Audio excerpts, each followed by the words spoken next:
So, let me tell you something that you should have already realized by now about this fucking show you're listening to. This shit is supposed to be for mature audiences, as in grown-ups, mentally mature. It's supposed to talk about adult subjects, an adult frame of mind.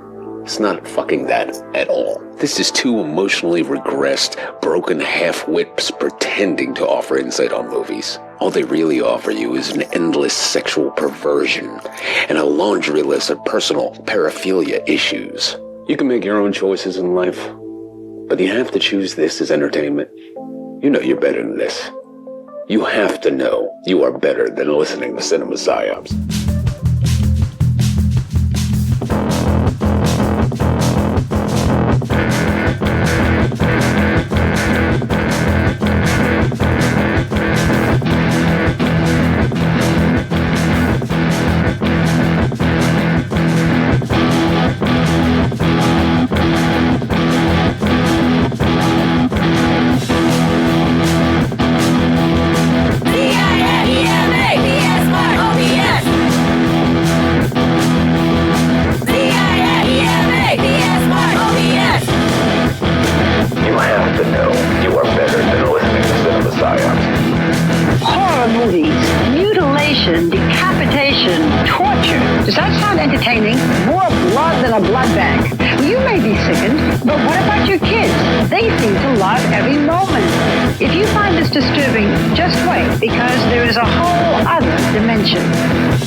Psychologists are very concerned.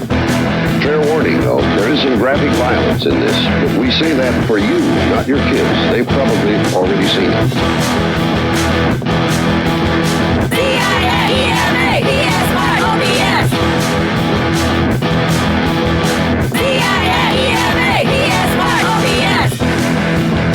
You have to know you are better than listening to Cinema Psyops. I like gore. I love blood and guts and stuff, you know. It turns me on, you know, ever since I was a little kid. I love the feeling of being scared, you know. Kids call them slasher or splatter movies, and they get together to watch them at gross out parties. The movies are extremely violent, sexually provocative, and have graphic displays of mutilation. I see them with my friends, and we see who can keep their eyes open the longest. Slumber Party Massacre. That was a classic. This guy just goes around killing people. That's the plot of all scary movies. CIAEMA! PSYOBS! CIAEMA! PSYOBS!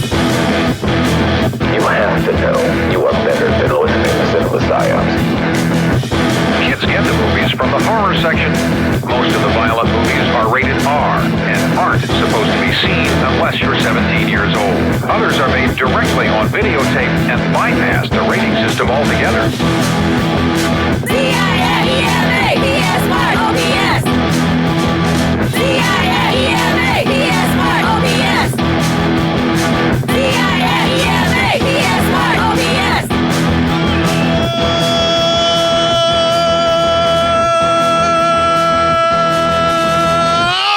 Welcome to the 360th episode of Cinema Psyops. That is 360 consecutive weeks that we have been doing this ridiculously stupid fucking podcast. I'm your host, Court, the guy who's only partially responsible for this, although it's more like a 75-25 split with my co-host, Matt.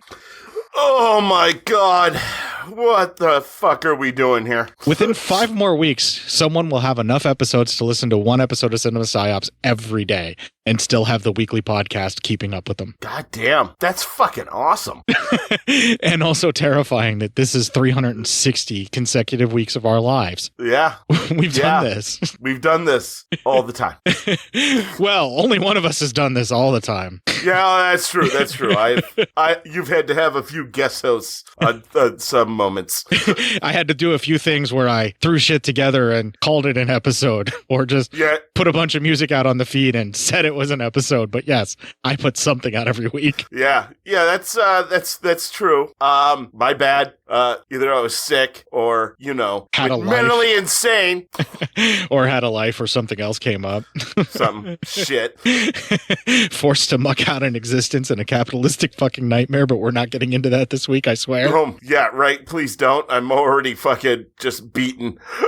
Yeah, I apologize for my voice being in Kathleen Turner overdrive. Unless you find it like really hot, then you're welcome, everyone. Actually, it is kind of hot. I mean, I'm just telling you. Yeah, well, the wife has been cooped up for far too long since her knee injury, and she was begging and pleading to get out and do things and have more of a life, because apparently being stuck with me reenacting Kathy Bates' best moments in misery is not something that she wants. Well, let me just tell you something, Mr. Man. Right, there's only so many times that you can handle court psyops screaming he didn't get out of the cockadoodie car before you beg and plead to see other people. And we did. We even saw each other yesterday. Well, Jesus. yeah, twice in one weekend. And the reason that my voice is all fucked up and my sinuses are all jacked up is I spent time outside, which is not something I recommend ever doing in Nebraska ever. Dude, yeah, my eyes were all goopy this morning and everything. And holy shit. On top of the unbelievable pollutants in the air from the tire fire still burning out in, what is it, Edna or wherever the fuck that is? Something like that, yeah. Yeah, there's just the weekly whatever blows in from wherever else in the plains, yeah. Yeah, right now it's, at least in where we're at, I see constant cotton around. Although another guy who I know was like, I saw on the golf, he's a golfer, and he was like, everything on the golf course was just pollen, just coating the ground. I'm like, oh, that's great. Nothing but cotton and pollen flying around here. Yeah, so my lungs, my ears, everything's all jacked up right now, and my voice is in Kathleen Turner overdrive, so please enjoy. Yeah, right? It's going to be a good time for everyone. But for this week, we are actually going to be talking about, I double-checked, it's the last Shizumu Grudge film, or Ju-on, or however you want to phrase it. So this is the last one that we got for Shizumu, at least for the foreseeable future. I don't know if he's ever going to come back to the genre or not, and from what I could check, it doesn't look like he does any producerial stuff. I think he just kind of was done with this one, and this definitely feels like sort of an ending of the story, like this is it. Yeah, with this I one. can see that. Yeah, so I don't really blame him for not coming back if that was the decision. Why? No, this felt like a really good, creepy end to this series, to this story. Yeah, absolutely, and we will get into it a lot more. But this is, I can't wait because this is good shit. This is literally the first in the series after we've gone through 4 of them so far for the Ju-on films. This is the first one to really kind of vary from the type of story that the other films were. The other films continued building on each other, and I think I said last week that they continue with this one as well. Apparently, I have not seen this one before, and I thought I did. Okay. I must be confusing Ju-on Curse and Curse 2 with some of the things that happened in this one. Or maybe I read about it in Fangoria as a kid and kind of knew the storyline. Because you were asking me about this at your little cookout get-together, and I vaguely remembered some stuff about it. And I was sure that I had watched this, but I'm positive now that I've gone and actually watched it for the show that I had not seen this one before. But the parts of the storyline were very familiar to me, so I wonder if maybe I caught pieces of it on cable, because I remember a lot of the stuff. There's some schoolgirl frights in this one that I vaguely remembered seeing. So I think I've only caught parts of it before watching this week. And I had said something about how they continue to ratchet up, and we will see whether or not my feelings are that they did in fact continue to ratchet up while watching this film or not, because my memory of watching it is clearly not as clear as I thought it was, because I'm positive I haven't seen all of it, only pieces of it before. It feels ratchet up to me. Way to spoil it in that one, man. I was trying to build a little bit of suspense, and yet here you are once again prematurely ejaculating your feelings all over everyone. I'm very mature, actually. There's nothing premature about me. I'm very mature. It's very mature. I'm a very mature person. Yes, because everyone I've ever met who is really stable and a genius and mature has to constantly tell us that they are. I'm very mature. Thank you.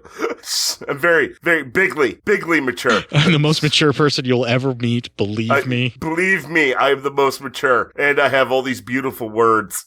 Well, while Matt comes to terms with the fact that he's bagging on Donald Trump, apparently, with everything that he's doing here, we're going to go ahead and take the break. This week, once again, all female-fronted Japanese bands. God, I just want that all the time now. I don't know if I can continue doing this all the time, because truth be told, I'm starting to really have to double dip almost. Oh, yeah, I know. Yeah, there's only so much. I was just saying it because I enjoy it. It's as many genre weeks, of music. yeah, as many weeks as I've been able to do this, and I've had 4 different bands, and I think I've only had like 1 or 2 repeats here and there. There's still a breadth of which that I am amazed by, and all the variations of music that I've found that I've really liked. But right after a special message for our owner and proprietor Kevin, we're gonna have our Legion Patreon ad, and then immediately after that, we'll have the 5, 6, 7, 8s with the Barracuda. Hey everyone, this is Kevin. As many of you probably have heard, Bo will be heading back to school to become a teacher. Congratulations, Bo. As such, I'll be taking over the reins, managing and spreading the good word of Legion Podcast. To kickstart things off, as an added thank you for patrons in June, Legion plans to have Steam code giveaways for current Patreon backers. A random person will be picked from the Patreon every other week or twice per month, and the winners can choose from the available Steam codes. Thank you so much for supporting Legion Podcast. You can reach me on Twitter or the Legion Discord group. My username is @LonelyBob. See you around. This'll keep you quiet. Oh, hi there. I didn't see you. You caught me cutting a new show. I'm Bo Ransdell, and I'm one of the many creators you can find on Legion Podcasts. I said quiet! My fellow podcasters and I work hard to bring you the best in horror podcasting, but that comes at a cost. Wouldst thou like to live deliciously? Not that, but also yes. No, what I'm getting at is that there are server costs, costs for good microphones and software for editing, all the things that make our shows, fun to listen to. And you can help. If you're enjoying the shows on legionpodcasts.com or in the Legion Network available on iTunes and Stitcher, just about anywhere you can download a podcast, really, you can help us out and get a little something for your trouble at patreon.com/Legion Podcasts. For just $2 a month, you get a pair of movie commentaries exclusive to Patreon, and for $5, you can also join us for a monthly screening of a movie. All of that available on patreon.com/Legion Podcasts. We appreciate it, and thank you for listening. Now, back to the cutting room.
All right, the 5, 6, 7, 8s, which everyone who has ever seen Kill Bill will recognize them in a heartbeat. Maybe not by their sound, but you would definitely recognize them if you saw them playing. That was nice. I liked it.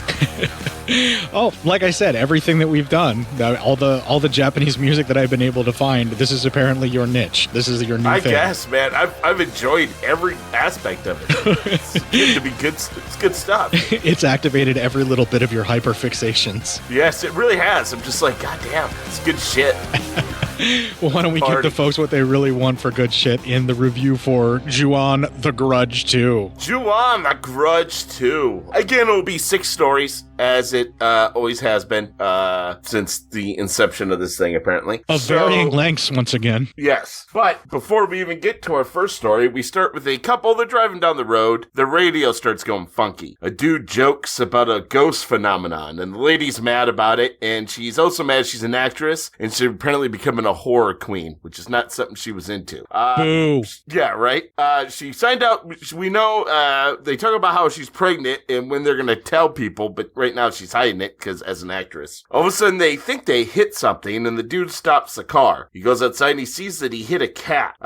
He leaves, he gets back in the car, and they drive away. As they drive away, the cat's body's gone. It's just a pool of blood. As they're leaving, all of a sudden they look down, and in between the guy's legs as he's driving, there is Toshio, the ghost of Toshio. He grabs the wheel, and the car crashes. They're both injured, and she has blood running down her legs to let you know she probably miscarried. And we begin the movie and the first story of Kyoko after that. They make it pretty obvious because there is a spot of blood right as if it hit her dress right away. Yeah, I didn't really think you probably needed that. I think when you go heavy-handed with shit like that, it kind of takes me out of the movie. It's one of my few criticisms of this movie. I don't disagree, but sometimes you have to drive the point home so people can actually get it. And I see why you left that out of your review. And the reason that I'm mentioning it is because they really do drive the point home. I don't disagree that may have taken it too far, but I mean, she was just in a car crash. That may be what her experience was. That's very probable that could happen. I guess I get it. Maybe it is. Yeah, sometimes I think it's heavy-handed to go that far with it. I felt the same thing when we watched that one movie about the guy who kidnapped the girls. He raped the one, and we were supposed to see that she is a virgin. Oh, Megan is missing, yeah. Megan is missing, yes, thank you. I just, for some reason, wasn't getting it. So, and I always felt like it was almost too heavy-handed, the shock factor, they tried so hard for a shock factor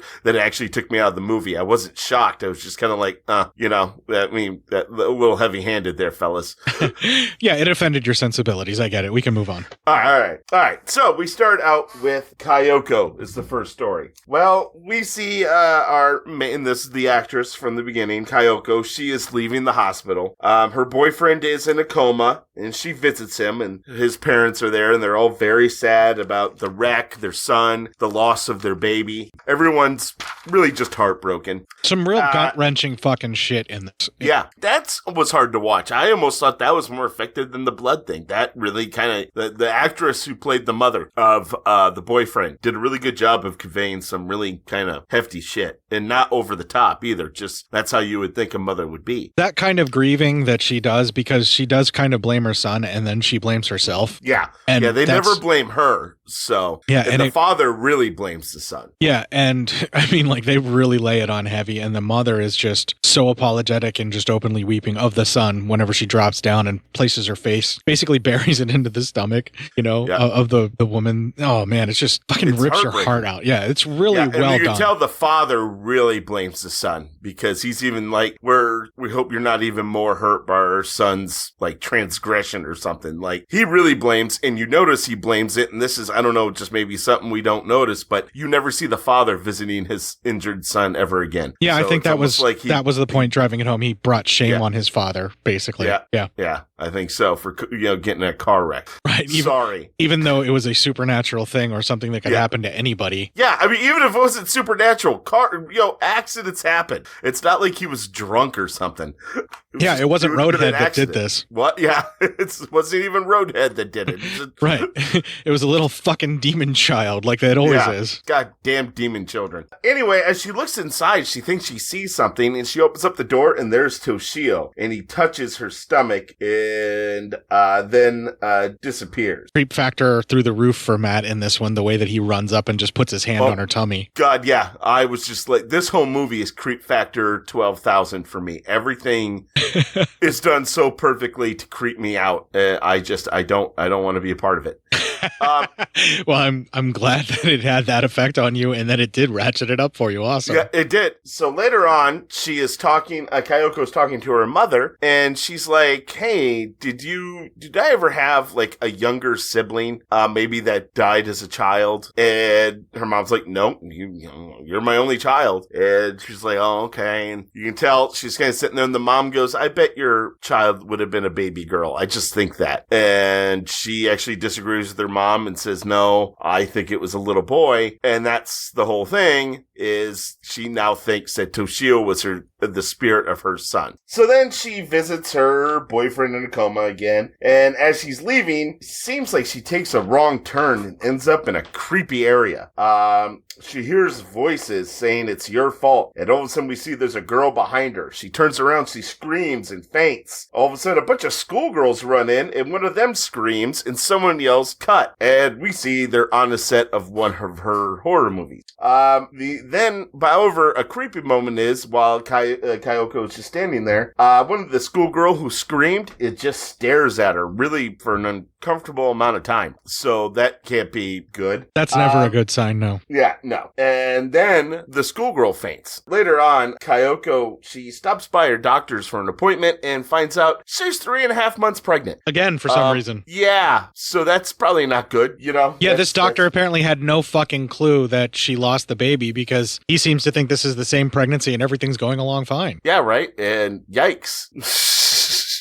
Maybe I misinterpreted what was being said in the subtitles because things were going by relatively quick, but that's the sensation that I got, was that he just thought this was all the same pregnancy. Yeah, I think that's exactly what he thought, that it was everything's coming along really well right now. And she's so sad and defeated, she just is like glad that she apparently didn't lose the baby when she thought she did. Well, you can tell at first she's shocked. She's kind of like, what's kind of going on around here? I don't really know. I mean, why is this happening right now? Yeah, I can see that. Yeah. But she does really kind of accept it very quickly. Yeah, she really does. Like even before getting up from this seat.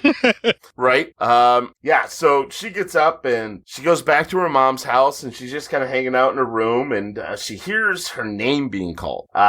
She goes downstairs and sees mom's asleep, but it's cold in the room. And she opens up the curtains to close the window, but in the window's reflections, she sees Toshio standing over her mother. She's a little freaked out, and she goes to check on her mom, and she sees him again underneath, like, this table thing where the beds are. It's, have you ever seen one of these before?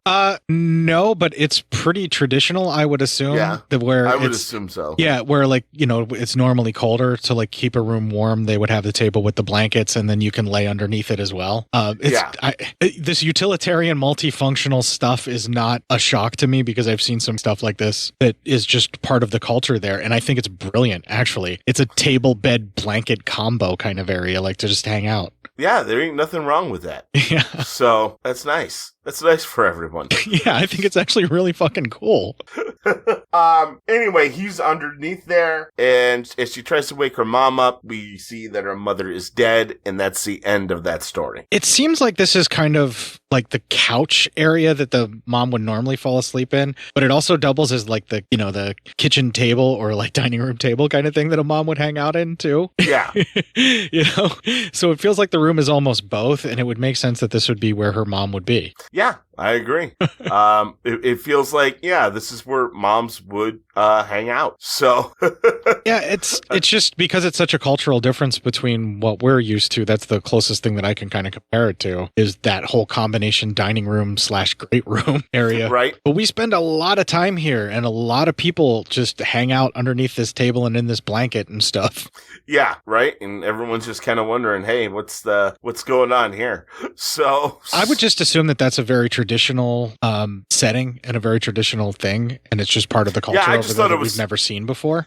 Because I thought it was actually pretty cool. So yeah, it must be like, because the rest of the house is so traditionally decorated and styled that it just feels to me like this would be a traditional setting for that, like, hangout, you know, comfort area, you know, that also has a table so you can eat comfortably there as well and be warm. But it also doubles as the mom's bedroom, or at least that's where she sleeps, or did until her final day. Yeah.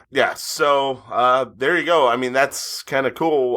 Guess I'm not really sure if you want to say anything else. Again, it got creepy there. We all thought at one point, oh boy, where are we? You know, where's this heading? What are we doing? You know, especially when she left the hospital, and I'm like, even put my notes, like, because it looks like she's leaving the hospital, not on the movie set, and then all of a sudden, she just took a right turn into the creepy section of the hospital. I mean, that's weird.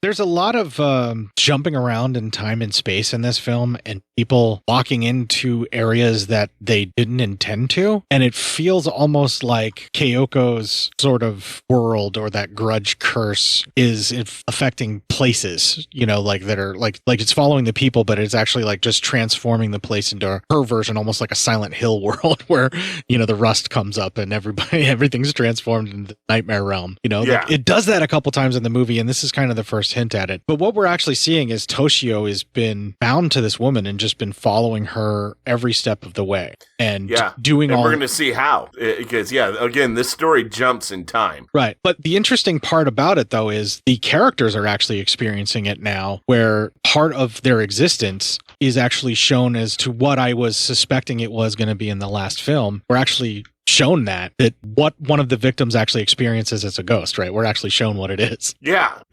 And it's a new way for all these victims to what we're seeing from their side of it, of how they are haunted, I guess. Yeah, how they become a haunting presence, how they end up unwittingly marking the next person near them by passing the curse on. All that kind of stuff. And it doesn't quite make sense at the start of the film because everything seems like this is a very specific targeting that is happening. And it's very specifically like this actress has basically just been an anchor point and they're hunting everyone around her. Yeah. And then the pregnancy. But we don't know how she became this anchor point. You don't even know because we've always seen how everyone else has become an anchor point. Right. But it definitely has something to do with this pregnancy that's mysteriously there after she miscarried from the car accident. Yeah. So there's a lot of stuff that's up in the air as far as what they're trying to do storytelling wise. And I think we hit all those main points while also obsessing over that table bed combo thing that we're both trying to figure out how to design ourselves. I know, right? I want that in my life right now. That's just a cool little thing to have. Table bed blanket combo. Yeah, absolutely. I mean, that is just convenient. We can move on to the next story, man. All right. Tomoka is a young lady reading lines for a television show about murder and everything. I'm just going to go ahead and tell you what she is. She's going to be the host for this supernatural TV show or paranormal TV show. It's basically a ghost hunters, but they interview famous people while they're doing it. Yeah, exactly. Well, while she's doing this, she keeps hearing this banging on her wall. And as she's like getting close to the wall, kind of listening to it, all of a sudden her cup spills over on the table onto her notes and script. And she's kind of freaked out by it. The next day, she's talking to the makeup / hairdresser person, and they're all talking about how their special guest is going to be the queen of horror herself, Kyoko, and that how, she'll be the co-host or, whatever, guest star. There you go. Sure. They're trying to find words.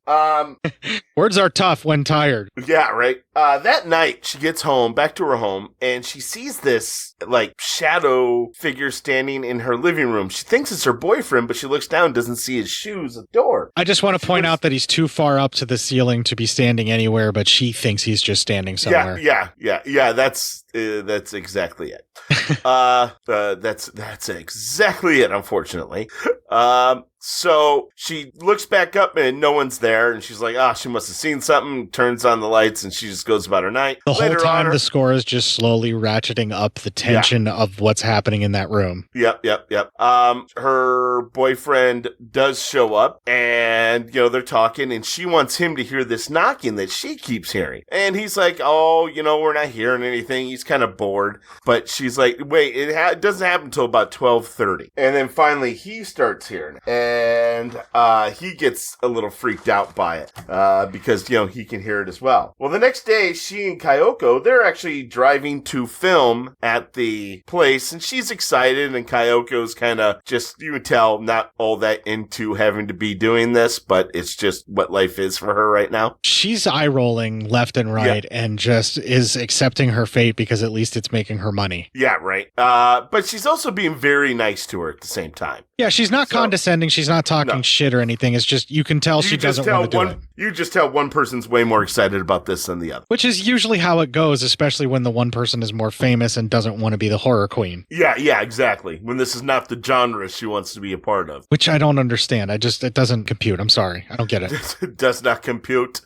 Danger. Later on, while she's driving, her boyfriend tries to call her, but the line gets interrupted, and all we hear is the death rattle. For lack of a better word, that's what I'm calling it now. The death rattle of Kyoko. And you're like, this ain't gonna go well for him. It's nice to be able to actually hear it every time it shows up in the score and stuff, isn't it? Yeah. I mean, it ratchets up the fear too as well. Yeah, it's really well done. Yeah. So he then later on that night gets back to her place, And he goes in, all the lights are on, and you see her sitting on the floor, and she looks distraught. And so he sees her, he's like, oh, hey. And then as he's going to walk into the living room to talk to her, all of a sudden, he gets a phone call, and it's her going, hey, where are you? What are you doing? Where are you at right now? And then the phone line cuts out. All of a sudden, the apartment's dark, no lights on, and he's alone. That's some creepy stuff. This is some of the jumping in space time that we were kind of talking about, where we hinted that seemed to be what was happening in the last film, and this film is flat out telling you, yes, time and space do not apply to this curse. Once you're taken, you will get visions of what basically will happen to your death until you get it. Yeah, as he's kind of freaked out and hearing things, all of a sudden we see hair come down behind him. Then we cut to Tomoka. She is getting home, and she sees him standing here in his shadow, much like she did before. She is like, oh, there he is. And she gets there, and he is hanging. He is hung, and he is dead, and it is creepy.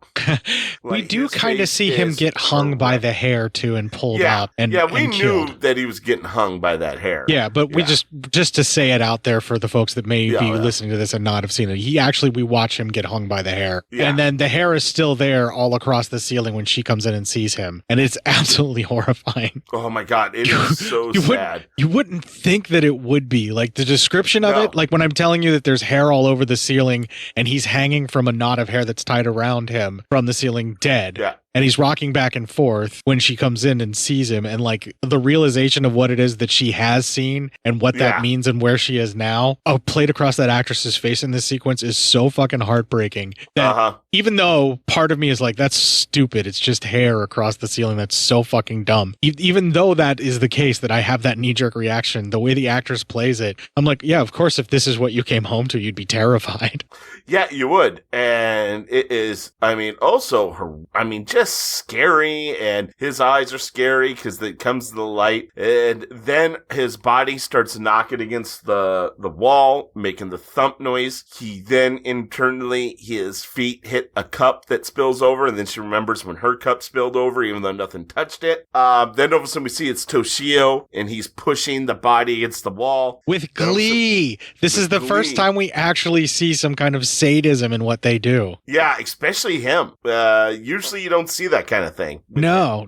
And this is kind of the first movie where you see some indication that maybe it is a knowing thing and is making some kind of intelligent plan. Yeah, exactly. And so we see that, freaky as that is, all of a sudden you look at the ceiling and the mat of hair is all spread out, and we see Kyoko's face in the ceiling. Then the hair grabs and hangs Tomoka, and then she's hung and dies, and then her body starts floating, and both their bodies are hitting the wall, making the thumping sound that she heard before. Time means nothing here, but we do see the time is 12:27, right when it usually always happens. That's the end of that story. It's interesting that when we see them earlier and they're both at the apartment and examining the noise banging and everything, the ones that make him jump and fall back are the ones where he's holding the wall, and it's where his body was hitting the wall, and that terrifies him. Otherwise, he's okay. And the things that really terrify her and make her jump are the noises that were her body hitting it. And that's actually what she hears first. She hears her body, even though she died second the first time. And then when they're doing it with him, he hears his body, and then she hears what's hers while they're being haunted, and then see the actual case of what happened. So the film is playing this really predictive threat at these folks to, like, if they can sort of figure out what this haunting means with the knocking or whatever, then maybe they'll be okay, is what it feels like. And this one, like, the rules even feel like they have shifted, where it is more of an intelligence that is toying with people and torturing them almost. Yeah, it does feel like they are definitely being, but then they don't even know they're being tortured a lot of times, because while it's freaky, it's nothing directly hurting them until it's far too late. Well, no, it's a setup for the reveal, which is the horrific thing of the fate that they can't change, that they were being warned about and they just didn't realize. That's the most sadistic part of it that makes me think some intelligence is planning this. Oh yeah, I agree. There is some intelligence to this. This is not just an echo. Yeah, I didn't see that in the other films. I didn't think that was the case. I could see where you could make that argument in the last film more, that it was more intelligent and had a bit more of a plan. And in this one, it very clearly has a plan and is very intelligent and very sadistic. It's scary as shit. Yeah, they've gone full fucking evil in this one with the ghosts. Yeah. Like this isn't just about vengeance anymore. This is just thrill-seeking fucking sadism. Yeah, right? It's some fucking horrific way. By the way, thanks, dude, originally for causing this again. Bang up job with your toxic masculinity. We can move on to the next story. All right. So the next story is Megami. I think that's how you pronounce it. Well, we see hairdresser and makeup lady Megami. She's working on Kyoko's hair, and they're talking about all the scary movies that they've all worked on, that Kyoko's worked on, and all the paranormal investigative stuff that Megami has worked on as the makeup and hairdresser. Two different worlds, but also kind of the same world. And then they start talking about this house and that it's just kind of bad things happened here. There's a stain on the room floor. The room they're getting ready, we all see it's the murder house. This is now how they're all brought together, and this is how the curse is passed to them. The paranormal investigation is the murder house. Which we kind of knew was going to be the case, but I mean, you kind of knew where this was coming. Right. You knew that's where they were going to be, but the film was just kind of edging you to get there. Yeah, exactly. I love the fucking full-fledged reveal of the murder house that they do too, where they sweep through it right as soon as you realize where you are, from that fucking stain. That's really well shot. Oh, yeah. And then she, again, looks at the stain, and you're like, oof. And she's creeped out by that stain. Anyway, later, the director, Kazuki, he comes up, gets Kyoko, and they do a shoot where, we see Tomoko, and she's, doing her hosting thing, talks about the house, talks about what happened to the family, and how the son is still missing. But it talks about the husband killed the mother, all that. As they are walking down the stairs, which is, usually where we see Keiko crawling down, as they crawl down the stairs, one of the sounds guys like, holy shit. I got some weird sound, and they determine it's coming from Kyoko's. Yeah, not Kyoko, it's Kyoko. Yes. Kyoko, yeah. We have two. It's very similar, same. Yeah, it sounds very similar. You're not wrong. So dying here. Okay, so they're all on a break, and everyone's kind of talking. And I know I got that. One of the sound guys like, I know I got that on tape, so we'll be checking it out. And Kyoko is sitting there talking to Megumi, and Megumi asks, do they do exorcisms before your scary movies? And Kyoko's like, yeah, we do them before and after. So I don't think they mean the type of exorcisms we know of. Maybe that's just how the translation is, but it sounds like almost like they do a blessing. Well, it's still like to cleanse the spirits, like to cleanse the area of spirits for them to be able to produce whatever it is that they're making. Just because it's a darker subject matter, it's similar to a blessing, I would assume. Yeah, but it is to get rid of spirits. They're just trying to get them out of the way so that they can make even the if it's just a scary movie. That's what they're doing. Yeah. I would imagine that anybody would do the cleansing of the spirits, but the reason that they're bringing this up is to point out that this show doesn't do that. So therefore, whatever spirits hook onto these people while they're here, they're taking them with them. That's what, because that is what Megumi says, is that we don't do exorcisms anytime. And then she's like, that's why I have these. And she has a bunch of charms, little charm bags on her keys. No, that's her phone. It's like a bunch of fucking charms hanging off of her cell phone. Yeah, off her phone. I'm sorry, phone. Keys, phone. It's an old school flip, like razor looking fucking thing. Yeah, too. Right. Well, this is 2003, so I'm assuming that's just how it's gonna look. Yeah, that was a high tech fucking phone for back then. Yeah, right. Remember, back then, the smaller the phone, the more fucking in you were. Basically. Yeah. Before they realized you could watch porn on the screen, and then they got big again. Then it's like, holy shit, we gotta open up the screens. Because we gotta know this. Anyway, as they talk, even then the Megumi even congratulates Kyoko on her pregnancy, and Kyoko's like, no one really knew, and she goes, I'm a woman, I can tell these things, but I think it's to let us know that she knows how to, she has extra sensory perception. Yeah, she can totally sort of gleam certain things just by looking at people. And she's also more open, which is why the stain is probably bugging the hell out of her, because she already knows why it's there. And it's not just because this is a murder house that she knows why it's there. She just can sense it, and that's why it feels wrong to her. Yeah. She actually gives Kyoko one of her charms, and Kyoko thanks her. And it's very nice. Again, it's something that Kyoko, you can tell, is a very nice person, and she even feels like it's not even like a fake thank you. She's actually truly, genuinely grateful for her giving her that charm. And then the director comes over and asks Mugami, she goes, hey, you see things. Can you sense anything about this house? And that kind of pisses her off, so she gets up and leaves. Well, he does kind of talk down to her and is kind of trying to make himself seem cooler to the big actress while he's doing it. I think so. And it's also a little condescending. Like, he doesn't actually believe in any of this shit. It's just how he makes money. So he's like, yeah, don't you sense things? Almost kind of like, I know it's horse shit. It's all horse shit. Yeah, there's that too. And I've been guilty of treating people like that, so I won't comment. So then, as kind of Kyoko's just kind of sitting there alone, and she spills her drink, and as she cleans it, all of a sudden we see behind her, a very much alive Toshio and Kyoko, who not looking like the scary person, but looking like they were supposed to be. You can see them. It's probably their last day when it was just the two of them and they were just being happy mother and daughter and son. And it's just that repeating cycle thing that I was talking about. And that's where the spirits are at this point until she spills the drink. And then that's when Toshio turns around and takes notice of her. You actually see his head spin. That's right. That is true. And then as she bends down, she's cleaning it up. She rises back up. He's right behind her, still looking very normal, not, the death guy he looks like now. The only difference is that he still has that, like, dead behind the eyes stare that he does. Yeah. It's just that he's looking at her, with that stare, but also as a normal, quote-unquote, dressed little boy. Yeah. So, anyway, then we see Megumi. She kind of gets a feeling in her gut something's happening, and she looks behind her. She looks, like, over towards where Kyoko is. She doesn't see anything, but you can tell she feels something's there. Well, and he was reaching out for her as she was standing up, so clearly he got a hold of her, and that's what she felt around her stomach. Yeah.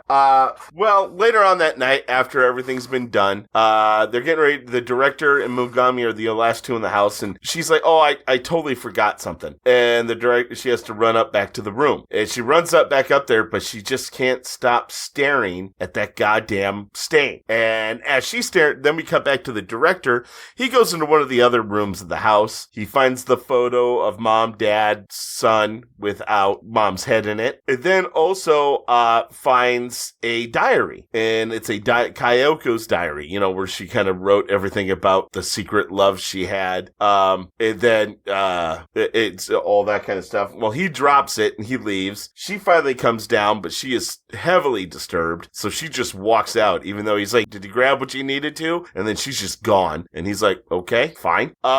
They get back to the main offices. She's putting stuff away in the makeup room.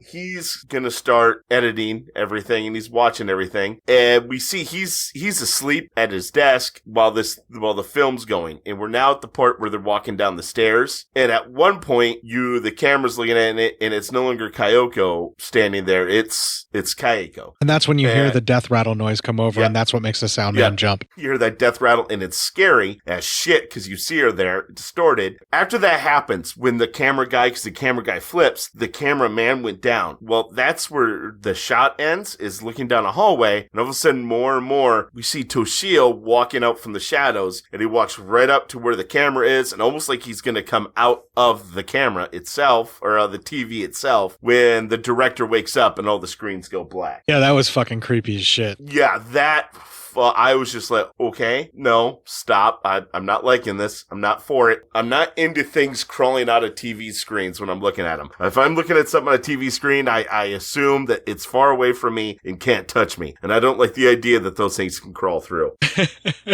So therefore, The Ring was a special kind of uncomfortable for you. The Ring was pretty uncomfortable. I was not a fan. I mean, I was a fan, but you know what I mean. Yeah, I get you. I got you, fam. So, now we go back to the makeup room, and you could tell Megumi is feeling something. I know I'm mispronouncing her name, butchering this shit, but I'm at that point. We're trying here, folks. We're trying, folks. She feels something's off, and then like there's like a changing room sheet, a sheet where somebody could change behind, and it's moving. And then one of the wigs falls on the floor, and she picks up the wig and she goes in that room, and she sees a stain on the floor. And then all of a sudden she notices the wig is growing, and she drops the wig, and she falls on the floor right where the stain is, and is almost sitting just how that stain is in what she saw in the house. And then all of a sudden she flashes to Kyoko, how Kyoko was like leaning up against a wall and just kind of rattling in that plastic bag, dying or already dead. And that was freaky. And then she snaps back, and she is now covered in blood and is bleeding, and she doesn't even know how. And then all of a sudden, Kyoko crawls and grows from that wig. And you're just like, holy shit. And Kyoko lunges after her and then attacks her. And that's the end of that story. It takes a long time for us to get to legit, just over the top horror that like this series had been doing pretty regularly before in every movie. Like, we have a long time of character building stuff and a lot of build up and a lot of general ethereal spooky stuff. And I don't mind that stuff. It's just that, like, I was like, oh man, make with the fucking really creep factor of her crawling out of stuff or not everything. And the people hanging from the hair was pretty close, but I was still like, man, come on, make with the spooky. Come on, scare the shit out of me.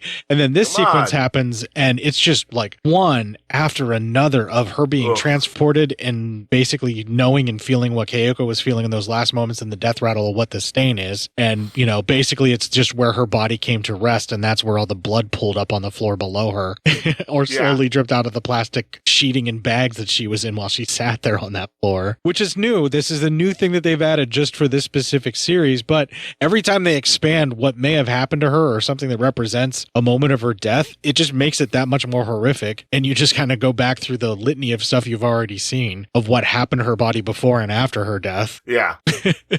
I was just like, oh my God. I mean, what are we doing around here? Yeah, and it cuts to the really grainy footage when they show her and she's like either dying or like that's just like the breath escaping her body after she's gone and just the body settling or whatever it is. That moment in that grainy footage where it just cuts to a vision that we're seeing, that we're being subjected to, you really get a lot of victims' views of like the things that they're being forced to see before they go and that kind of stuff. And it's this way of doing these deaths that also points me towards a knowing, intelligent thing that is causing this, because they're trying to tell their story while at the same time forcing people to be subjected to it this time around. It doesn't just feel like someone getting caught in the cycle. This is someone. No, this is something like we suffered this, and now others have to suffer if they come in contact with this home. Yeah, and it does get a little bit or if they come in contact with someone who's been in contact with the home. Yeah, or if you're just around when that person dies, because we've seen that a million times too. But it also feels like the curse is getting even more powerful every time. Like all this different stuff, like it's coming for people that were there for an afternoon in very brutal and horrifying ways. But then it's also killing people around them just because for whatever reason it's anchored. And we know it's the pregnancy. Let's not mince words. It's somehow anchored to the pregnancy, which is even more terrifying because everybody is terrified of the fact that this woman is pregnant with what is she pregnant with? Yeah, and that's just as bad. Yeah. Holy cow. Yeah, but now we finally got some ramped up horror here. Oh, yeah. When she crawls out of the wig and just the way that the wigs were set up and they were all like smoothed out and just kind of sitting facing backwards. And some of them you could see in the mirror where it was just on the wig stand kind of thing that they would be sitting on. And you could see in some of the mirrors that it was just a wig stand. And then some of the hair was already like perfect and combed out on the wigs. So like when she would go past one of those and you couldn't see that it was, in the mirror that it was just a wig stand, you were just waiting for something to happen. Like clocking every single wig and any hair that's in that room, you're also trying to like keep an eye on at the same time. Yeah, right. And you're just like, oh my God, what's happening around here? Yeah, then the whole time they're building up the suspense with the score in the background and just doing subtle noises and things like that. And when it finally pops off, it just continues to get more and more insane. And then they throw in that whole time shifting vision thing that starts happening. And the way that they build on what's been happening in this series, it all works. It's all pretty believable. brutal. And when you finally get to see Kyoko take somebody, it's absolutely horrifying. And I was horrified when she finally took this poor lady. This is the one I was... And you almost feel worse for this poor lady because she does have this extra sense. It almost is more terrifying for her than for a normal person. Yeah. Well, and the interesting way that they did it too, where this time Kyoko's moving, they actually like stop motion animated her. Did you notice that, where there's like skipping frames and it jumps a little bit, where her motion is even more like supernatural? And I don't know if they filmed her backwards or what it is that they did, but I also noticed that the actress is pointing her elbows out in a way and turning her hands backwards when she's walking, so it makes her look like she's even more broken as she's crawling along. I told you she gets better every time, and I must have I had to have seen clips of her taking this lady or something, because this is what I was talking about, was this sequence and the way she's moving. Because you were not wrong. That was maybe the most horrific I've ever seen her. That is the creepiest. That is it was just unbelievably bad. And I hated it. But I loved it at the same time. Like, damn. When you say bad, you mean like it's too effective? When I say bad, I mean good. Yeah. But I mean still. Yeah, it was not something you want to get stuck in. No, and this was just really quite brief. You see her crawling along after people for much longer sequences where she's sort of weirdly animated, or they skip frame it, or they do something to it to make it just feel more supernatural and otherworldly. And when they do that later on in the sequence, it's so much more horrifying. Agreed. Jesus Christ. We can move on to the next story. I'm good. All right. Keizuki. So Keizuki was the director of the show. Well, anyway, this story begins. Kyoko, she's at home and her mom's memorial is up. But then she sees mom sleeping in her same spot. And that kind of creeps her out. Then later on, she's visiting her boyfriend, Menshisi, and she drops the charm that was given to her. And when she goes to pick it up, he grabs her arm. He is now awake. He is in a wheelchair and is mute, but awake. At one point, they're alone with one another, and she asks him, "Oh God, what are we going to do about our pregnancy? What should I do about this?" And when he hears the pregnancy, he starts to flip out. He shakes. Nope, he doesn't make any noise. He just shakes. That doesn't happen until she puts his hand on her stomach, and it's almost like he senses something wrong. Oh, yeah. Yeah. But she still says that to him, but he reacts badly to this pregnancy. Yeah, only reacts badly once he actually touches her stomach. So it may not be so much the pregnancy, but something's happening when he touches her stomach that is triggering him to shake like that. That could be. Well, there's something we get shown later on that I'm trying to point out that's what it is without saying. Yeah. Like, when it actually gets here, it's going to be bad for him. Later on, the director visits her and tells her after the location shoot, she got in her car wreck. And she goes, "Yeah, that's right." And he goes, "Well, after that, they found her hanging with her boyfriend." And she's like, "Oh my God." And then he goes, "And now the makeup lady, we heard a scream in the makeup room. I went to go check it out. She's gone. And we can't find her. And also the cameraman and sound guy are both missing as well. So anybody associated with this is probably dead already, except for those two." Yep. So not good.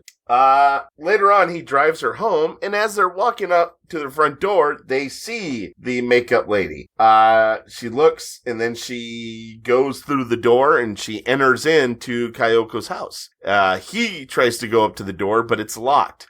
They both go inside, and they go looking for her. As he's looking, he sees her kind of in the shadows, and she's holding the book up to him, like to hand him a book, and we see it's that diary. And then all of a sudden, she like almost waddles up real fast to him, and we see her face, and that scared the fuck out of me. He closed his eyes, and she did the normal ghost thing where as soon as he opened them up, she's right there. Yeah, that was the scariest fucking, oh my God. I'm going to have fun sleeping tonight with that one. Well, thanks. And then the movie does a jump cut where the guy jumps back in fear and she's gone, and then the book just drops out of nowhere in the middle of the air. Oh, Kyoko comes down and they talk about it, and she's like, "So what is this?" He goes, "I saw this at the house. It's the woman's diary." And then they investigate more about this woman and the murders. And as they're looking through pictures, Kyoko sees a picture of Toshio, and she gets really scared because she knows that's who she's been seeing. Shades of the other movies revisited right here. Yeah. So later on, he's making copies of the diary pages, and then all of a sudden the copier makes the death rattle noise, and he looks, and he's like, holy shit. Not good, because it's just her face getting larger and larger with each page. So he unplugs it, and I would be like, that's enough for me. I'm not using copiers anymore. Hope everyone's happy. That was pretty cool, but at the same time, you're like, oh man, really? Is this what they're going to do? And then they hold on it, and then you're like, oh, come on. And then it's just spitting out black paper. And while they're spitting out the black paper, my first thought is like, man, that's a lot of toner wasted that they're doing this. Right? Jesus Christ, man. A lot of toner. Oh, look at all the paper they're wasting. Jesus. What's going on here, fellas?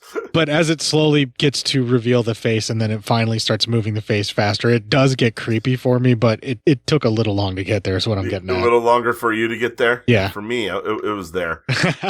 Well, you're already like tense as fuck. This film's working on you, clearly. Yeah, well, all these films did. Yeah, this whole series was... Oof. There was a little more hit or miss stuff for me in this one, and the photocopier thing was more miss than hit, unfortunately. It's fine. It happens. They swung for the fences, and it just didn't, work for me, but I'm glad it worked for you, man. Oh, yeah. It totally worked for me. That's awesome. So, I'm jealous. Yeah, right? I'm like, goddamn, it worked for me big time. Okay, so we cut back to Kyoko, and she is asleep at that table thing, but she's like actually almost like you're asleep at a desk. She's resting her head on the table, and all of a sudden we see a stain on her carpet, and Megumi actually crawls from that stain, comes up and grabs her on the arm. She wakes up, and she remembers when her boyfriend grabbed her on the arm, just like that. So, geez, okay. I guess. That's scary in itself as well. So, cause then it's like, were they all trying to tell her something? She decides to go back to the murder house. She gets there, and as she's inside looking around, she hears a girl screaming for her friend Hiromi to let her out. She finds this young lady trying to get out of the front door, screaming for Hiromi, looks around, like, gets really scared. All of a sudden, Kyoko starts going into labor. She feels stomach pains, and you see her stomach moving, and then all of a sudden we see Kyoko and hear her death rattle, and she's coming down the stairs looking around the corner, and that's the end of that story. Not only was her stomach moving, it was also starting to grow and move and like come out more, like sticking out more, as if something was growing inside of her, but pushing on the skin and the boundaries of the skin quite a bit. It was pretty grotesque and some pretty decent body horror the way they did that. Yeah, that creeped me out. That was not creep me out. It grossed me out. Well, and then when you have Kyoko coming down the stairs, the motions in the stairs are, like we talked about, a lot more jerky. And here, when she's doing the staircase thing, again, I don't know how they keep making her body look even more grotesquely broken. Well, it's just an actress crawling on her stomach, but they succeed so well. And the way she moves her head around, she had to injure her neck. Yeah, right. And the way she just peeks around the stair wall, you're just like, oh, well, no thanks. Yeah, because she just sort of like drops her head down into position where it's just her body pulling herself along just enough for her head to sort of wiggle its way around to see who it is and all that. And then position her head in between the lats in like the staircase's handrail, like the little lats that are the support lats. She'll go in between them with her eye and just kind of stare out with her head hanging upside down or twisted around just up in the air and looking like it's hanging upside down. Oh, yeah. Oh, God. Yeah. Yeah. What do you do when you see that? I'll tell you what you do. You just fucking died. That's what you do. Yeah, it's really the pinnacle of the most horrific staircase descent is this long drawn out one.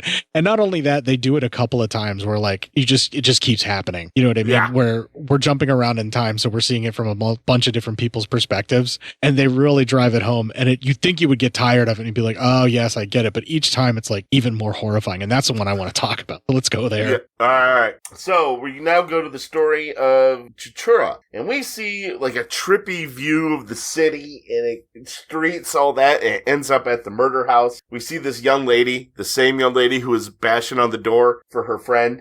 She's in the house walking around. We see Toshio is behind her, and then all of a sudden she wakes up and she's in bed. She thinks it was just a nightmare. She's walking around, and her friend Hiromi finds her, and they're talking and tells her about a part-time job coming up, and maybe they'll get picked to work it. All of a sudden she takes a step and she's back in the house in the staircase. She goes down to the door and she tries to open open it when we see Kyoko starting to come down the stairs and the death moan. All of a sudden, then she wakes up and she's in a bus, and her friend says, "Hey, time to wake up. We're needed on set." That's when they do the run on, and we see that's where she screams. It's the same girl who screams and fainted after she stares at Kyoko on that movie set. She does that, and what happens is she's actually seen Toshio standing there in front of Kyoko touching her belly, and that's why she passed out. She's holding on to it, and she saw it the entire time. That's what made her scream. No one else saw it. No one else was reacting. And the way that we revisit it, but seeing it from her perspective, is really fucking cool. When they start doing this stuff, jumping around in time, this is where the movie really takes off. Yeah, this is where everything really starts. It goes to 100 real quick here. Yeah, and they got another Kyoko coming down the staircase, which was even more horrifying than the last one, and they take a little bit longer. The film finds a way to do it again later on, and you're like, oh, you think you'd be sick of it. You're not. You're not. Definitely not sick of it. That it just works constantly. Yeah. Now she's back in the house, and she hears a knock at the front door, and it's her friend Hiromi screaming for her. Trying to get the door open as we see Kayako's coming for her again, doing a whole nother entrance. Again, you're fucking freaked out. The tension is unbearable. Then Hiromi actually gets the door open, but it's chained from the inside, and they're reaching out for one another. And we're seeing actually behind Hiromi, the director is walking up to the house. All of a sudden, the girl rips Hiromi's necklace off her neck. She wakes back up in the bus again, and she flips out because she's holding the necklace, so can't just be a dream. She runs into this bathroom, and she's in kind of like a stall. Hiromi's trying to get her to come out, wondering what's wrong. All of a sudden, she looks up, and there is Kayako in there. By the way, while she was in the goddamn place, she kept dropping in from the house back into the stall, from the house into the stall, house into the stall. All of a sudden, she looks up at the top of the stall. There's Kayako. She runs out. As she's running down the street, you keep getting flash, flash, flash. She trips. She falls under the street. A soccer ball rolls up to her, and it turns into Toshio's head. You would think that I would consider that completely stupid and just ridiculous and cornball, but it made me pop. I couldn't believe that it did. Yeah, I thought it was fucking cool. So but that does surprise me. I didn't think you would think it was as cool. I didn't know why, but like when the ball rolled in and then she looked away, but then she looked down and it was his head and he just had that same dead stare. I was like, oh shit. I guess I just wasn't expecting it and it got me. Huh. Nice. Yeah.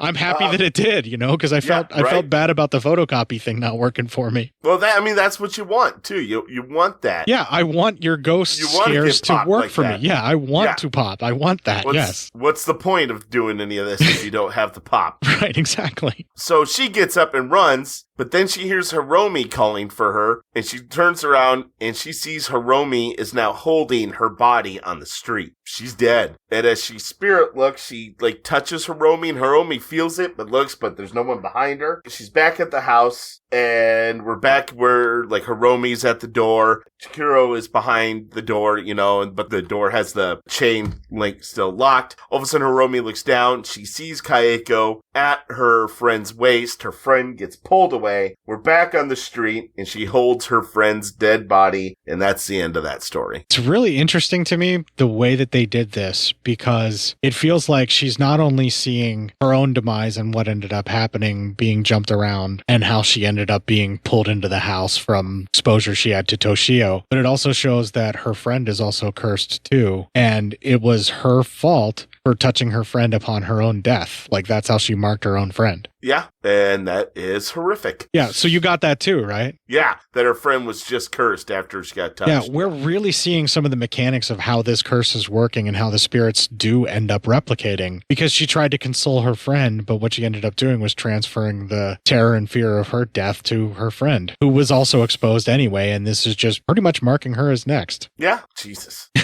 Now you feel bad.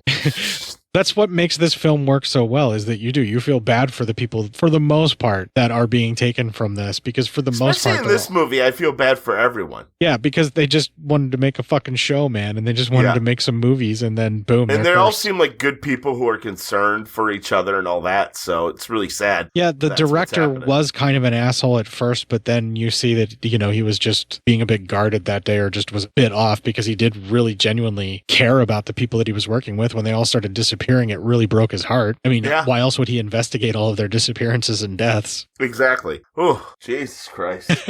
Yeah, that's what works so the best about this is it inverts the culture of caring that exists over there and just shows how just by trying to take care of each other, you end up dooming and cursing each other. You really do, and it's fucking scary. That an evil would use that against you? Yes, absolutely. Yeah, right? And you're just like, oh my God. It's no wonder I equated this to a virus at the start of the review of these shows, of these And movies. that's not bad. I mean, that's a pretty good way to think on that. Yeah, we can move on to the next segment if you want. All right. Oh, the next segment. Yikes. All right. Story, whatever you want to call it. Yeah. Kayako is the next story. So, the director, he gets to the murder house, and we actually hear the end of Chiharu's story. Like, you hear her scream for the name. Although when he gets there, there's no one there. He gets into the door, but he finds Kyoto inside, in labor. They get to the hospital, and, she is being surrounded by doctors and nurses. They're working on her. On the roof, we see her boyfriend in a wheelchair, and he is just shaking. But he's by himself, but he can tell what's coming. We then start to hear a baby cry, and we see the director, he hears it, and he gets up. Then we go back to the roof, and there's just an empty chair, and I think we're to assume the boyfriend jumped. Yeah, I think either that or he was pushed off, but either way, it's going to appear that he jumped, yeah. Yeah. All of a sudden, we hear a baby crying, but everyone in the room looks scared. And that's because we see Toshio standing on Kyoko calling mother, mother. And everyone starts freaking out and they all die of fear. The director runs in and he sees everyone that's dead. And then all of a sudden Kayako crawls out of Kyoto in a way that is of giving birth. But also appears like she's crawling down the stairs still the way that she does it and is absolutely the most horrific fucking thing I've seen in a really long time in a movie. It is so like the sounds mixed in with her death rattle and the squishiness. So you get almost an uneasy stomach feeling. And then your nerves are shot because she's slowly crawling and doing that.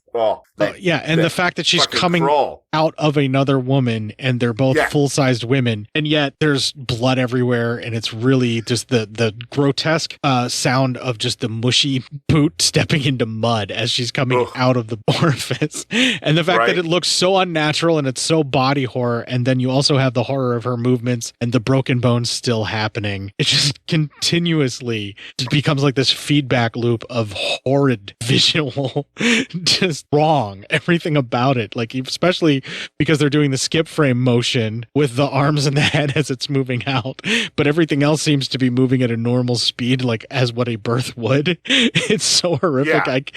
My brain does not even want to process trying to discuss it. I can't find words. It's awful. Oh my God, I just couldn't believe awful. It was awful, but awesome at the same time. Right. It's just so well done. It's like I said, it was one of the most horrific things I've seen in a long time. It really was. It was just so horrifying. Jesus. But so good. So good. It was really well done. That's why it was so horrifying. Yeah, right.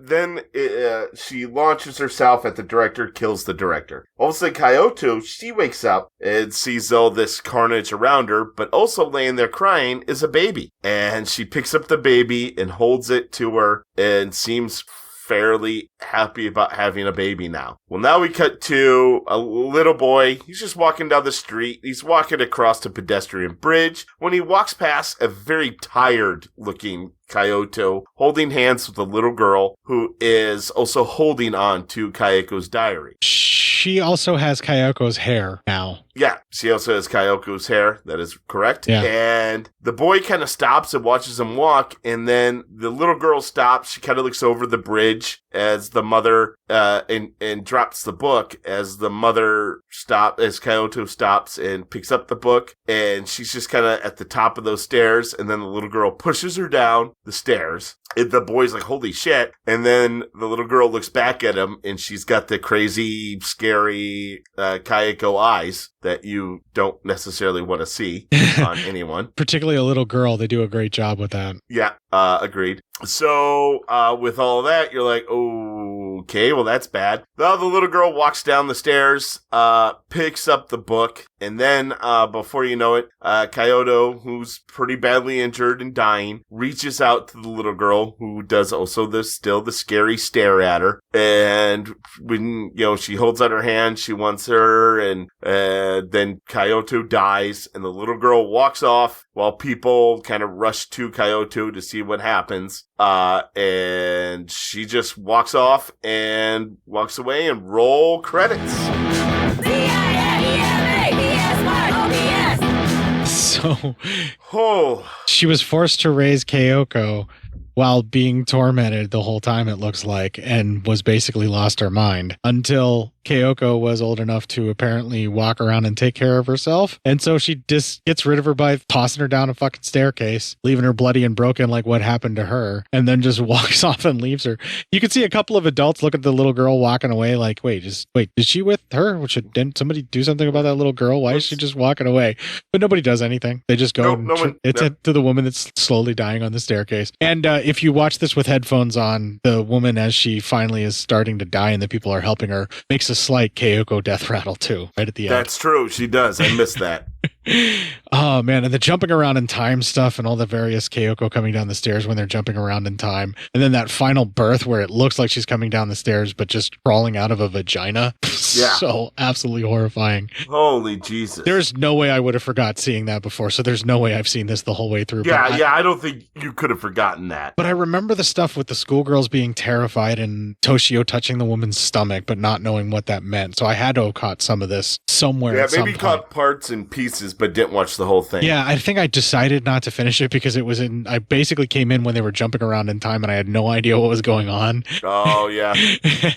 I just remembered it being like an actress and this stuff was happening or something along those lines. But watching the whole thing, I can definitely say that I wasn't lying even though I was speaking without authority when I thought I had watched it, but I had not seen all of it. This film definitely ratchets it up and it definitely becomes a closing because she's been reborn. She can go live her life now, but the curse is still taking people at the same time. So this is like we're right up with the Sadako level of all the attempts that she was making to be reborn in like 3 different films from 4 different timelines. Right? Jesus Christ. You can't do 3 films from 4 timelines, but you know what I mean. Yeah, and I got you. The math didn't add up, but it's there.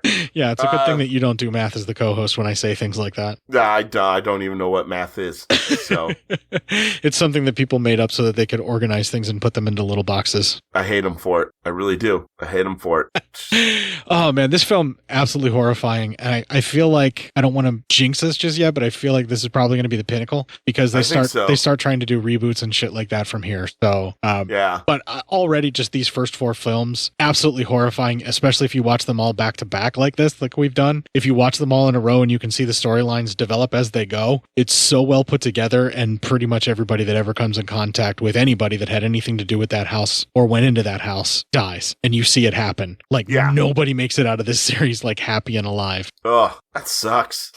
And it's also kind of amazing all at once. It's amazing the way they do it, but I mean, you feel constantly, after you watch it, don't you feel like almost just tired a lot?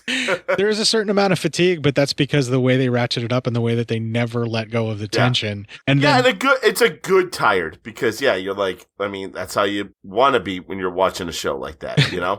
Yeah. Most of the time, whenever you finish up a scary movie, you just need a cigarette, if you know what I mean. And I think you do.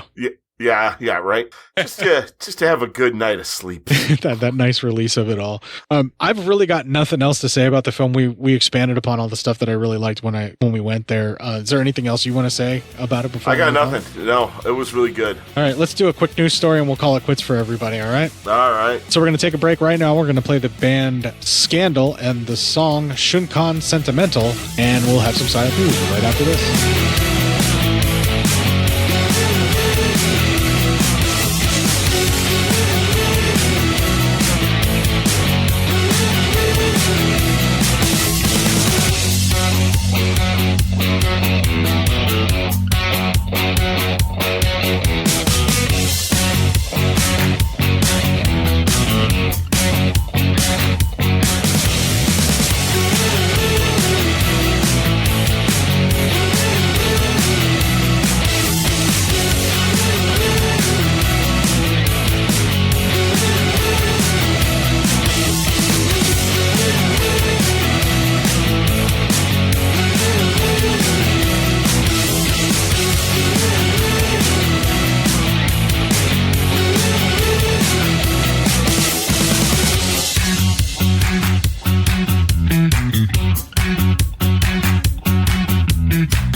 right, so 2 of the 4 things that I am featuring music-wise on this show are from soundtracks to films and or TV shows that I have not watched. Oh, wow.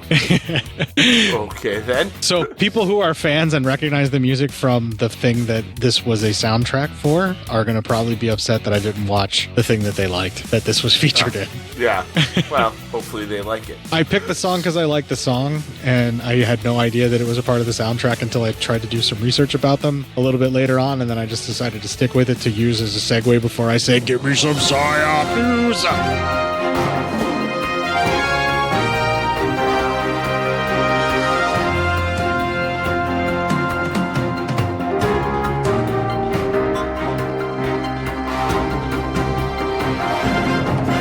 All right. This comes from our main man, Robert. Our man in the field.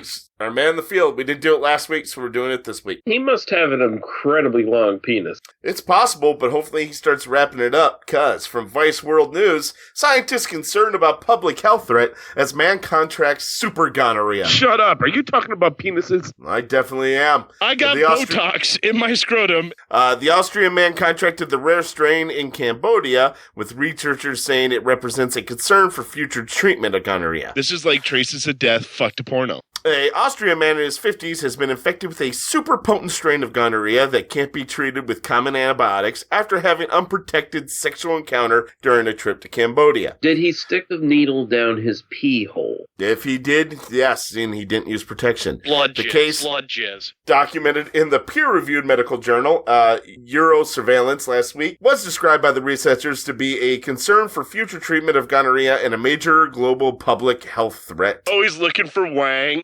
In April, 5 days after having unprotected sex with a sex worker in Cambodia. Mostly because I put my penis inside of you, bareback. Yeah, but why would you have unprotected sex? First of all, at all with anybody, but more than that, a sex worker. Mostly because I put my penis inside of you, bareback. I understand. I'm just saying. MacGyver ain't got shit on me. Give me a fucking paper clip, some chewed up bubble gum, and a string. I'll get whatever dildo you need out of you. It's true. I can do that. That's a fact. My HPV will cure what ails you. Well, I don't think so. Let's see here. Yes, it would be safer for the sex worker and everyone else if you wear condoms, because it's just safer that way. Yeah. Well, anyway, the man was seen by a urologist in Austria after he complained of painful urination and discharge flowing out the tip of his penis. Don't threaten to cut off my cock for $60. And there's a lot of weighing around.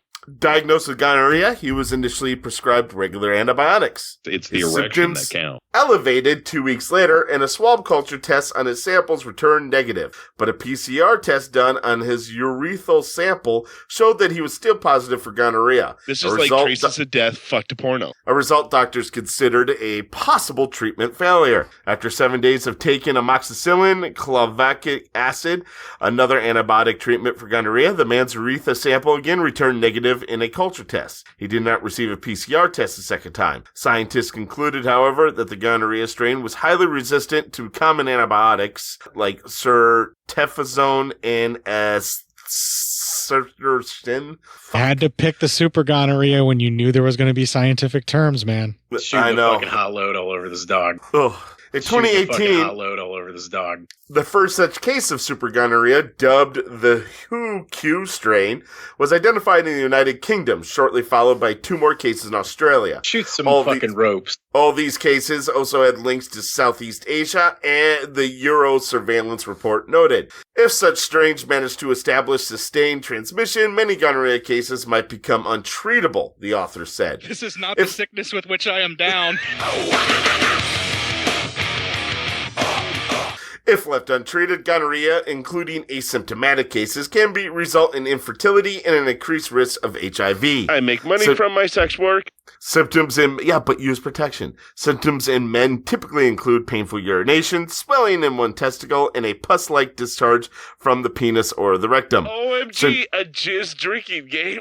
Symptoms in women include a painful sensation when peeing, increased vaginal discharge, and bleeding between periods. Gonorrhea, which is caused by the bacteria Neisseria gonorrhea, is the second most commonly sexually transmitted infection worldwide after chlamydia. The World Health Organization estimates that 82 million people were infected with gonorrhea in 2020, with antimicrobial resistance an increasing cause for concern. According to the WHO, gonorrhea developed Gonorrhea developed resistance at the beginning of the 20th century. Resistance has continued to expand since then, it said, citing increased resistance of gonorrhea to last-line antibiotics, such as the ones that were already listed before. I'm not trying to say those words again.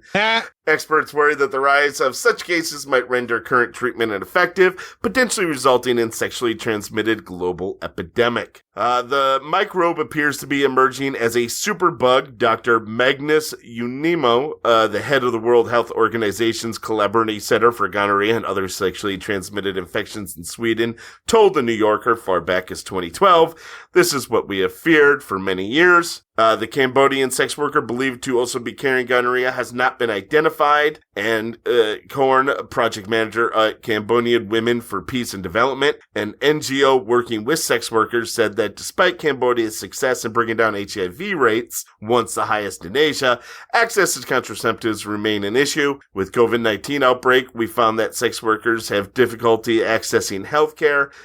He told Vice World News, we also found that female entertainment workers can't access condoms. Well, that's bullshit. Yeah, it's dumb. There's an estimated 70,000 known female entertainment workers in the country as of 2019, including sex workers and those who work in entertainment venues like massage parlors and karaoke lounges. These women often come from poor families and migrate to urban areas for work. So, careful out there, folks. Be safe. And let's get some of these sex workers the access to medical care and contraceptives that they'll need. Yeah, Jesus fucking Christ. That became a serious downer, all because you wanted to just tell a story about super gonorrhea, my man.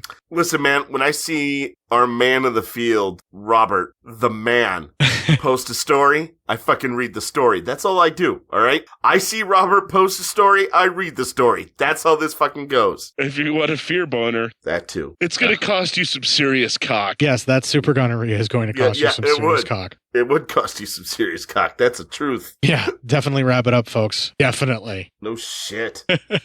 Well, speaking of wrapping it up, I think it's time that we wrapped up this show. I'm going to play the Ending Legion promo, and right after that, I'm going to play Go 7188 with Kinkiora Renai. And I probably pronounced that wrong. I'm sorry if I did. If you enjoyed this show, then make sure you check out the other great shows on the Legion Podcast Network, like Cinema Psyops, Cinema Beef, Devour the Podcast, Duncan and Bo Come Correct, Exploding Heads Horror Movie Podcast, Friday the 13th, Get Slayed, The Helming Power Hour, Hello, This is the Doom Show, Hero Hero Go Show, Kill the Cast, Underwater Kaiju from Outer Space, Jerry Hates Action, Legion After Dark, Mental Health, Obsessive Cinema, Discourse, Pick Six Movies, the podcast by The Cemetery, the podcast on Haunted Hill, the Psychosemantic Podcast, Rick Radio, House of Wax, Dude Looks Like the 80s, Rabbit and Red Radio, the Shadecast, Short Bus Cinema, Two Drink Minimum Commentaries, the VD Clinic, Who Will Survive Horror Podcast, and Witch vs. the Doomsday Clock. With such a wide spread of shows, there is guaranteed to be a niche for you to fall in love with. Horror, politics, movies, books, sex, music, commentaries, health, video games, kaiju, action, news, comedy, and opinions that would most likely get you killed in some parts of the world. We are proud to bring you some of the best podcasting in the world. Check us out at www.legionpodcast.com, iTunes, Spotify, Stitcher, YouTube, and any other dark corner of the internet where podcasts can be found.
All right, so that was Go 7188 with Kinkiora Renai. Again, I'm probably mispronouncing that, and I'm sorry that I am, but I am who I am. I am who I am. Deal with it. I'm trying, man. I'm trying. At least I'm trying. At least I'm trying. That's even without putting it in like phonetically, because I didn't have time today because, you know, we were trying to get this squeezed in with the holiday and all the other bullshit going on in our lives. But nobody cares about any of that. They're just going to make fun of me for fucking it up. Yeah, pretty much. That's just how it goes. Right. Well, if you'd like to find other instances where we just basically try to forget that we were fucking up and basically putting it on you to lay the blame on us, you can find all of those other instances that has happened the 359th previous times that we've done that on legionpodcast.com/cinema-psyops-podcast. We're also available in meme form as cinema_psyops on the Instagrams, where I post thrice daily during the work week for the working person during my working hours. All them working people during all your working hours. Trying to make your memes delivered to you in such a way as to encourage you to make it through the rest of your working day. Right? Jesus. We need help. Other places that you can find the memes, folks, if you don't want to know anything about having to do with that working bullshit, just go directly to our Facebook group, Cinema Psyops. I share everything right there. Yeah, good job. You even get extra special bonus memes in that group because I post things directly to the group without sharing it everywhere else. Oh, that's nice. And I do that as Court Psyops on Facebook because that's the easiest to find me. Of course. Well, the last thing to say is cinemapsyopscourt@gmail.com, where you can send me your various diatribes, explanations, links about stuff having to do with the Grudge films, anything that I got wrong, anything that I got right, nothing at all, because you just want to send me spam about what your company may be releasing and why aren't I covering it and why aren't I interviewing your actors or actresses. Yeah. What's going on with that? I don't know, but while you're out there working hard to try and promote your shit, kick the fuck out of this week and make it your bitch.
Oh, for a second there, I thought I was going to be able to hear you. I was like, oh, fuck, what now? Now what?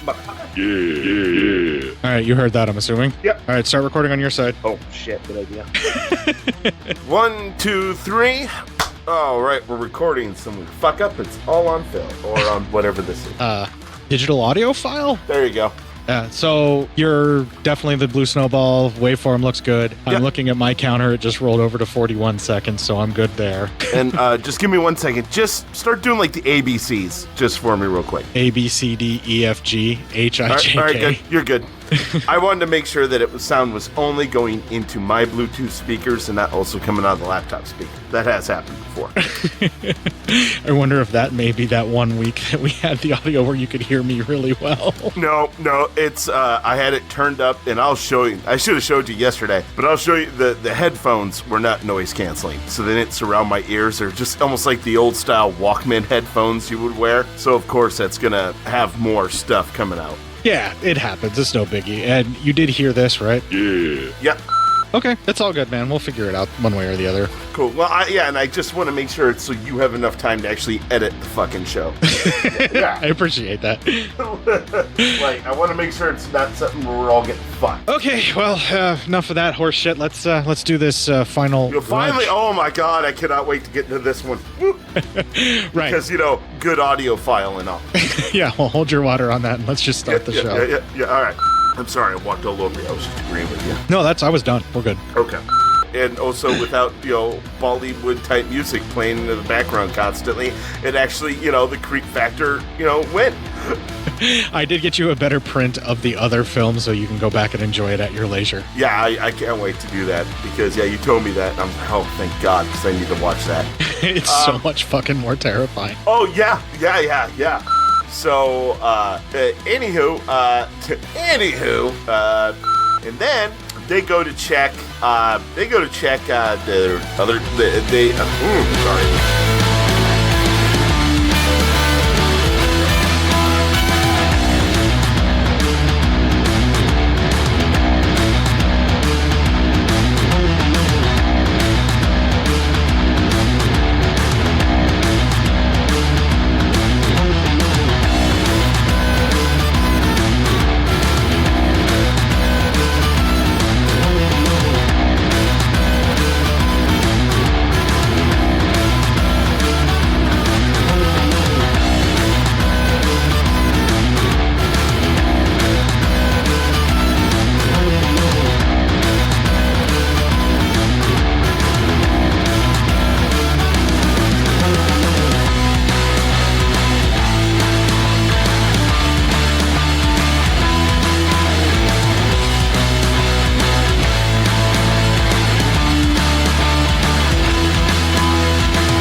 There working hard to try and promote your shit. Kick the fuck out of this weekend. Make it your bitch. See, they thought I was going to do a dig at them, but I flipped it around on that. Yeah, you did it. Yeah, you made him. Now they're like, oh, we're going to send him more messages because he likes us. It's some here and there, but I'm not going to do them. Yeah, no, fuck that shit. Stupid. I do weird old shit that I may have not already seen. I don't do new and improved. Yeah, right? I mean, what are we doing around here? We should be stopping the show. Yes. All right. I am fucking done.